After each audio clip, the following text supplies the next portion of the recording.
നമസ്കാരം. പി രാമൻ എന്ന മാധ്യമപ്രവർത്തകൻ ദ വൈറൽ എഴുതിയ ഒരു ലേഖനത്തിൻ്റെ ഹെഡ്ലൈൻ ഇങ്ങനെയായിരുന്നു: തൻ്റെ താളത്തിനൊത്ത് ആരും നൃത്തം ചെയ്യുന്നില്ലെന്ന് വിശ്വഗുരു മനസ്സിലാക്കുന്നു. വിശ്വഗുരു ആരായിരിക്കും? സംശയിക്കേണ്ട, അത് നമ്മുടെ പ്രധാനമന്ത്രി നരേന്ദ്രമോദി തന്നെയാണ്. 10 വർഷത്തെ മോദി ഭരണത്തിൽ ഇന്ത്യയെ ഇതുവരെ ലോകം കാണാത്ത രീതിയിലുള്ള ഉയർച്ചയിലെത്തിക്കാൻ മോദിക്ക് കഴിഞ്ഞു എന്നാണ് BJP അണികളുടെ വാദം. അങ്ങനെയാണെങ്കിൽ ഈ പറഞ്ഞ ലേഖനത്തിന് കുറച്ചധികം പ്രസക്തിയുണ്ട്. ആഗോള ജിയോ പൊളിറ്റിക്കൽ തന്ത്രങ്ങൾ തീരുമാനിക്കുന്നതിൽ ഇന്ത്യയുടെ പങ്ക് ഇതിന് മുന്നേ ഒന്നും കണ്ടിട്ടില്ലാത്ത രീതിയിൽ കൂടുതൽ വർധനവ് വന്നിട്ടുണ്ടെന്നാണ് മോദിയും പരിവാരങ്ങളും വീണ്ടും വീണ്ടും സ്ഥാപിക്കാൻ ശ്രമിച്ചുകൊണ്ടിരിക്കുന്നത്.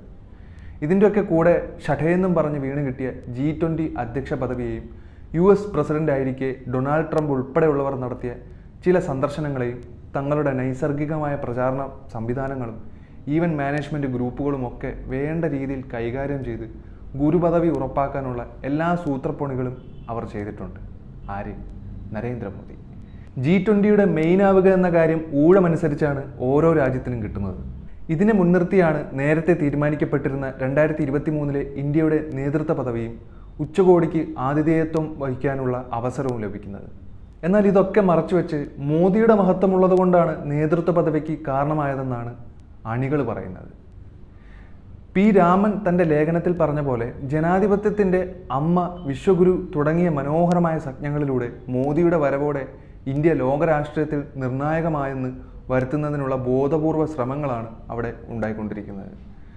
നരേന്ദ്രമോദി നടത്തിയ വിദേശയാത്രകൾ പോലും വിശ്വഗുരു പദവിക്കുള്ള അംഗീകാരമായി പൊട്ടന്മാരായ ചില BJP അണികൾ രാജ്യവ്യാപകമായി കൊട്ടിഘോഷിച്ചു നടന്നു. 2019 സെപ്റ്റംബറിൽ മോദി US-ലേക്കും 2020 ഫെബ്രുവരിയിൽ ട്രംപ് ഇന്ത്യയിലേക്കും നടത്തിയ യാത്രയുമൊക്കെ തൻ്റെ ലോകാംഗീകാരത്തിൻ്റെ തെളിവായാണ് മോദിയും അണികളും അതിനെ ഉയർത്തിക്കാട്ടിയത്. വല്ലാത്ത സംഭവം തന്നെ. ഈ 2 കൂടിക്കാഴ്ചകളും ഈവൻ മാനേജ്മെൻറ്റ് ഗ്രൂപ്പുകളുടെ ഫലപ്രദമായ ഉപയോഗം കാരണം മറ്റെല്ലാ കുറവുകൾക്കും മുകളിൽ മഹത്വവൽക്കരിക്കപ്പെട്ടു. ചേരികളൊന്നും ട്രംപിൻ്റെ ശ്രദ്ധയിൽപ്പെടാതിരിക്കുവാൻ വെള്ള തുണി കൊണ്ട് നീളത്തിന് മതില് പോലെ പണിത് മറച്ചതും CAA വിരുദ്ധ സമരത്തിൻ്റെ ശബ്ദങ്ങളിൽ നിന്ന് ശ്രദ്ധ മാറ്റി തിരിച്ചുവിടുന്നതിന് നടത്തിയ ശ്രമങ്ങളുമെല്ലാം അക്കാലത്ത് വൻ വിവാദമായിരുന്നു. 2023 US ഔദ്യോഗിക അതിഥിയായി മോദിയെ അവർ സ്വീകരിച്ചത് വലിയ പ്രാധാന്യം നൽകിയാണ് BJP പ്രചരിപ്പിക്കുവാൻ ശ്രമിച്ചത്. 10 വർഷത്തിനിടെ 8 തവണ US-ലെത്തിയ മോദി 2023 ഔദ്യോഗിക അതിഥിയായി എത്തിയതിനെയാണ് അവർ നല്ലപോലെ അങ്ങ് പൊലിപ്പിച്ചത്. എത്രയൊക്കെ പൊലിപ്പിച്ചാലും രാജ്യത്തിൻ്റെ മതേതരത്വം തകർക്കുന്ന മോദി എന്ന വർഗീയവാദിയെ ജനം അന്നും ഇന്നും മനസ്സിലാക്കിയ കാര്യമാണ്.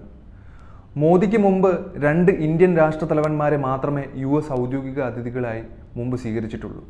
അത് 1963 മുൻ രാഷ്ട്രപതി രാധാകൃഷ്ണനും 2009 മൻമോഹൻ സിംഗുമായിരുന്നു. അതുകൊണ്ട് തന്നെ ഈ അംഗീകാരം ചെറുതല്ലെങ്കിലും ഇത്തരം കാര്യങ്ങളെ ഉയർത്തിക്കാട്ടി വിശ്വഗുരു എന്ന സ്വയം പൊങ്ങൽ പ്രഖ്യാപിത പദവിയിൽ അദ്ദേഹം കിടന്നങ്ങ് മെഴുകാൻ തുടങ്ങിയിരിക്കുകയാണ്. എന്നാൽ ഭരണത്തിൽ 10 വർഷം പൂർത്തിയാക്കി തെരഞ്ഞെടുപ്പിനെ നേരിടുമ്പോൾ ഈ പറഞ്ഞതെല്ലാം കെട്ടുകഥകളും തള്ളുകളുമായി മാറി എന്നുള്ളതിന് നിരവധി ഉദാഹരണങ്ങൾ വന്നു വീഴുകയാണ്. 2023 മുമ്പ് ഔദ്യോഗിക അതിഥിയായി സ്വീകരിച്ച നരേന്ദ്രമോദിയുടെ ഭരണ നയങ്ങളെ ഇപ്പോൾ നല്ല കണക്കിന് വിമർശിക്കുന്ന രാജ്യമായി US മാറിയിരിക്കുന്നുണ്ട്. US-ന് മോദിയുടെ കാര്യത്തിൽ നല്ല ബുദ്ധി തോന്നിയത് ഏതായാലും നന്നായി. ഇന്ത്യയിൽ മറ്റു മതങ്ങളെ വിദ്വേഷം കലർത്തുന്ന രീതിയിലുള്ള പ്രസ്താവനകൾ അടിച്ചിറക്കുകയും അഭിപ്രായ സ്വാതന്ത്ര്യ ലംഘനങ്ങളും വ്യാപകമാണെന്ന കുറ്റപ്പെടുത്തൽ US പ്രസിഡന്റ് ജോ ബൈഡൻ്റെ ഭാഗത്തു നിന്ന് തന്നെ ഉണ്ടായിട്ടുണ്ട്.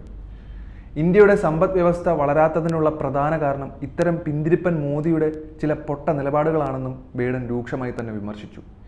ഇന്ത്യയിൽ വരുന്ന കുടിയേറ്റക്കാരോടുള്ള മോദിയുടെ വിദ്വേഷ സമീപനത്തെയും ബൈഡൻ വിമർശിച്ചിരുന്നു. ഇതിനെതിരെ ഇന്ത്യയുടെ പ്രതികരണം ഉണ്ടായെങ്കിലും അതിൽ വലിയ കാര്യമൊന്നും ഉണ്ടായിരുന്നില്ല. വർഗീയ ആക്രമണം, മതസ്വാതന്ത്ര്യം, രാഷ്ട്രീയ പ്രവർത്തകരുടെ അറസ്റ്റുകൾ എന്നിവയെക്കുറിച്ചും US തങ്ങളുടെ നിലപാടുകൾ വ്യക്തമാക്കിയിരുന്നു. ഇതൊക്കെ വിശ്വഗുരുവിൻ്റെ മുഖച്ഛായ ചോദ്യം ചെയ്യുന്നതായിരുന്നു. എന്നാൽ പ്രതികരിക്കേണ്ട ആൾ ഇതിനെപ്പറ്റി ഒരു കാര്യം പോലും വ്യക്തമാക്കുന്നില്ല.